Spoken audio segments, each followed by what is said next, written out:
আপনারা যারা কলকাতা পুলিশ কনস্টেবলে আবেদন করেছেন এবং সিরিয়াল নাম্বার হারিয়ে ফেলছেন কিংবা খুঁজে পাচ্ছেন না, সেই ক্ষেত্রে দেখতে পাচ্ছ এখানে কিন্তু নতুন একটি অপশন দেওয়া হয়েছে, নো ইউ অ্যাপ্লিকেশন এসআই নং অর্থাৎ সিরিয়াল নং। তো এখানে গেট ডিটেলস অপশনে ক্লিক করলে কিন্তু এভাবে একটি পেজ ওপেন হয়ে আসবে। দেখতে পাচ্ছ এখানে ইন্টার রেজিস্টার মোবাইল নাম্বার, অর্থাৎ আবেদন করার সময় যে মোবাইল নাম্বারটি দিয়েছো সেটা কিন্তু এখানে দিতে হবে। তো এখানে কিন্তু মোবাইল নাম্বার দিতে হবে। এরপর দেখতে পাচ্ছ এখানে ডেট অফ বার্থ দিতে হবে।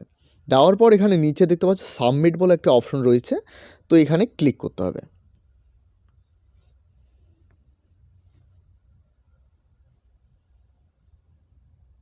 দেখতে পাচ্ছ এখানে অ্যাপ্লিকেশন নংটি কিন্তু এভাবে দেখতে পারবে।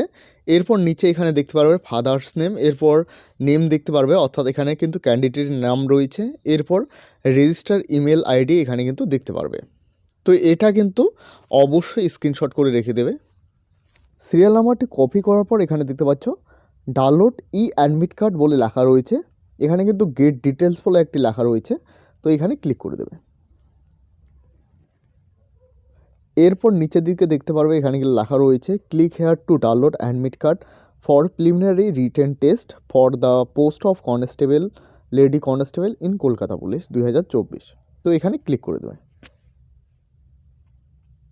ক্লিক করার পর এখানে দেখতে পাচ্ছ সিরিয়াল নাম্বার চাওয়া হয়েছে, অর্থাৎ অ্যাপ্লিকেশন নং চাওয়া হয়েছে, এরপর ডেট অফ বার্থ চাওয়া হয়েছে। তো এই দুটো দেওয়ার পর সাবমিট অপশানে ক্লিক করলে কিন্তু অ্যাডমিট কার্ডটি ডাউনলোড হয়ে আসবে। এখানে কিন্তু একটা অপশন রয়েছে, এখানে কিন্তু আধার নাম্বার চাওয়া হয়েছে এবং আধার নাম্বারের সঙ্গে যে মোবাইল নাম্বার লিঙ্ক রয়েছে সেই মোবাইল নাম্বারটি কিন্তু এখানে চাওয়া হয়েছে, অর্থাৎ আধার নাম্বার দেবে। এরপর নিচে কিন্তু এখানে মোবাইল নাম্বার চাওয়া হয়েছে।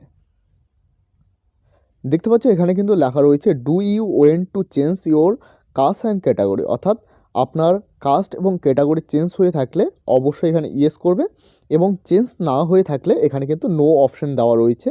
এখানে দেখতে পাচ্ছ দুটো অপশন রয়েছে, একটা নো একটা ইয়েস। তো চেঞ্জ হয়ে থাকলে ইয়েস অপশানে ক্লিক করবে এবং চেঞ্জ না হয়ে থাকলে নো অপশানে ক্লিক করে দেবে। দেখতে পাচ্ছ এখানে ক্যাটাগরি রয়েছে, অর্থাৎ ওবিসি এ থেকে ওবিসি ভি, ইডাব্লিউএস এসব কিন্তু এখানে লেখা রয়েছে। তো অবশ্যই সকলে ভালোভাবে একটু দেখে নেবে।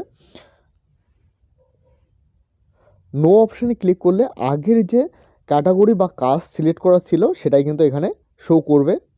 এরপর সাবমিট বলে একটি অপশন রয়েছে, এখানে ক্লিক করে দেবে।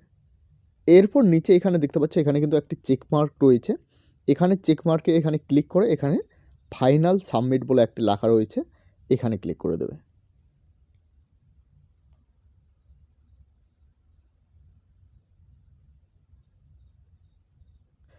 এরপর এখানে দেখতে পাচ্ছ click here two view download pin your admit card, তো এখানে ক্লিক করে দেবে।